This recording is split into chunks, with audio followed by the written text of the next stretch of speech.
Big boss Malayalam season 4 വന്ന് കണ്ടസ്റ്റൻസിന് jail നോമിനേഷനിലേക്ക് ആരെ തിരഞ്ഞെടുക്കണം, ക്യാപ്റ്റൻസി ടാസ്കിലേക്ക് ആരെ തിരഞ്ഞെടുക്കണം എന്നത് അറിയാത്ത ഒരു അവസ്ഥയിലേക്ക് വന്നുകൊണ്ടിരിക്കുകയാണ്. വീക്കെൻഡ് എപ്പിസോഡിൽ ലാലേട്ടൻ പോലും ഓർമ്മപ്പെടുത്തിയിട്ടുണ്ട്, നോമിനേഷൻസ് എന്നത് വളരെ കറക്റ്റായി അതിന് അറിയിച്ചവർക്ക് കൊടുക്കുക എന്നത്. ഈ ഒരു ആഴ്ചയിലെ നോമിനേഷൻ തന്നെ ഒന്ന് വിശദമായി നോക്കാം. ആദ്യം തന്നെ ജയിൽ നോമിനേഷൻ നോക്കാം. ലെസ്ലി, നവീൻ, ജാസ്മിൻ എന്നിവരാണ് ജയിൽ നോമിനേഷനിൽ വന്നത്. ഇതിലിപ്പോൾ വളരെ ഗംഭീരമായി ടാസ്ക് ചെയ്യുകയും ബിഗ് ബോസിന്റെ തന്നെ അഭിനന്ദനം ഏറ്റുവാങ്ങിയ ഒരാളെ ജയിൽ നോമിനേഷനിൽ പിടിച്ചിട്ടു.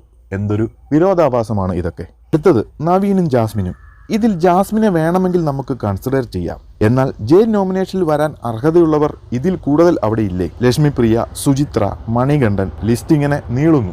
ഇത്രയധികം പേരുള്ളപ്പോൾ എന്ത് അനീതിയാണ് ബിഗ് ബോസ് അംഗങ്ങൾ ഇവരോട് കാണിച്ചിരിക്കുന്നത്? അടുത്തത് ക്യാപ്റ്റൻസി ടാസ്ക് നോമിനേഷൻ. നിമിഷ, നവീൻ, സൂരജ്, ഈ 3 പേരെയും എന്തിന്റെ അടിസ്ഥാനത്തിലാണ് ക്യാപ്റ്റൻസി ടാസ്കിലേക്ക് തിരഞ്ഞെടുത്തത്? ബിഗ് ബോസ് ഹൗസിൽ ഗ്രൂപ്പിസം ഇല്ല എന്ന് കോരം പറയുന്നവർ ഇങ്ങനെ ഒരു പ്രവൃത്തി ചെയ്യുമ്പോൾ കണ്ടിരിക്കുന്ന പ്രേക്ഷകർ മണ്ടന്മാരാണെന്നാണോ ഇവരൊക്കെ വിചാരിച്ചു വെച്ചിരിക്കുന്നത്? ഇവർ എന്തൊക്കെ ഗ്രൂപ്പിസം നടത്തിയാലും ഫേവറിസം കാണിച്ചുവെന്ന് പറഞ്ഞാലും അൾട്ടിമേറ്റ് വിധി നിർണ്ണയിക്കുന്നത് പ്രേക്ഷകർ തന്നെയാണ്.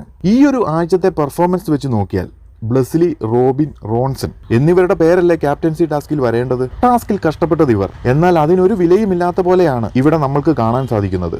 ഇതിൽ നിമിഷയുടെ കാര്യം പിന്നെ പോട്ടെ, കൺസിഡർ ചെയ്യാം. കാരണം റീ എൻട്രിക്ക് ശേഷം നല്ലൊരു ഗെയിമർ ആയിട്ടാണ് നിമിഷ ബിഗ് ബോസ് ഹൗസിൽ നിൽക്കുന്നത്. എന്നിരുന്നാലും ഈ ആഴ്ചത്തെ ടാസ്കിൽ തന്നെ ഓവർ വെയ്റ്റ് ആയവരുടെ കൂട്ടത്തിൽ ഇട്ടു എന്നൊക്കെ പറഞ്ഞ് ബിഗ് ബോസിനെ തന്നെ ചോദ്യം ചെയ്യുകയും അതോടൊപ്പം ടാസ്കിൽ പങ്കെടുക്കുന്നതിലും താല്പര്യക്കുറവ് കാണിച്ചു. എന്നാൽ പോലും കൺസിഡർ ചെയ്യാം. ഈ സൂരജും നവീനും എന്തിന്റെ അടിസ്ഥാനത്തിലാണ് തിരഞ്ഞെടുക്കപ്പെട്ടത്? ജയിലിൽ പോയ ഒരാൾ ക്യാപ്റ്റൻസി ടാസ്കിൽ മത്സരിക്കാൻ യോഗ്യതയുള്ള ഒരാൾ എങ്ങനെ ജയിൽ നോമിനേഷനിൽ വന്നു? ജയിലിൽ പറഞ്ഞു വിട്ടതിന്റെ പ്രായച്ചിത്തമാണോ? ഇതൊക്കെ ഗ്രൂപ്പ് കളിയുടെ അങ്ങേയറ്റം എന്ന് തന്നെ പറയാതെ വയ്യ. അതുപോലെ തന്നെ സൂരജ്, ഈ ഒരാഴ്ച സൂരജ് എന്ന കണ്ടസ്റ്റന്റ് എന്താണ് ബിഗ് ബോസ് ഹൗസിൽ ചെയ്തത്? ഒരു കാരണവശാലും സൂരജ് ക്യാപ്റ്റൻസി ടാസ്കിലേക്ക് അർഹതയുള്ള ഒരാൾ എന്ന് പറയാൻ പറ്റില്ല. അർഹതപ്പെട്ട വേറെ എത്ര പേർ ഉണ്ടായിരുന്നു? തങ്ങളുടെ പ്രിയപ്പെട്ടവരെ സംരക്ഷിക്കുകയും എതിർത്ത് നിൽക്കുന്നവരെ കൂട്ടമായി ചേർന്ന് ഇങ്ങനെ ഒറ്റപ്പെടുത്തുന്നതിനോട് ഓഷ്യാനിക് മീഡിയയ്ക്ക് ഒരിക്കലും യോജിക്കാൻ സാധിക്കില്ല. ഈ ഒരാഴ്ച തന്നെ പെർഫോമൻസിന്റെ അടിസ്ഥാനത്തിൽ ബ്ലസ്ലി, റോബിൻ, റോൺസൺ എന്നിവരായിരുന്നു ക്യാപ്റ്റൻസി ടാസ്കിലേക്ക് അർഹതപ്പെട്ടവർ. ഇനി